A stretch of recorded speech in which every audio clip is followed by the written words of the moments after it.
So, anong masasabi mo na naayos mo ang ating lumang dryer? Walang hindi mapaglabanan ng pag-ibig at katipiran? Oo, basta nagtitipid. Pagiging kuripot? Ano lang ito, dugot pawis ang puhunan at napakamahal na belt. Ang shipping, $27. Aha, Ang belt, 7. 7. Aha. Pero, pina-overnight ko kasi.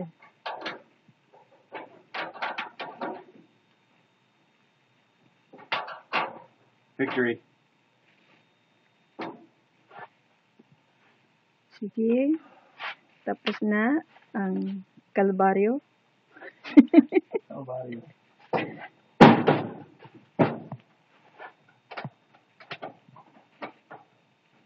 Pero maingay yung... Halata na inayos na to noon. O dahil kulang ang mga tornilyo. Oo. Yung mga tornilyo.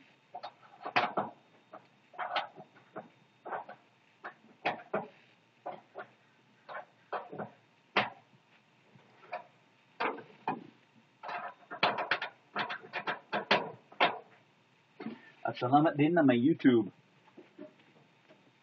Ano yan? Testimonial mo? Yes. Magagawa ako ng commercial para sa YouTube. Kung hindi dahil sa YouTube na yan, ang dryer na to, so ngayon ay nakuupo sa tabi ng kalsada sa harap ng bahay natin.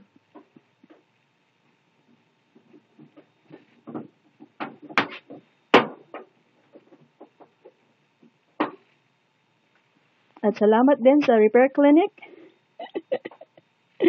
Isang tawag lang. Meron silang part. At kinabukasan, ng umaga, dumating na.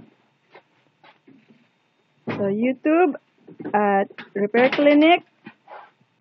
Maraming salamat. Salamat.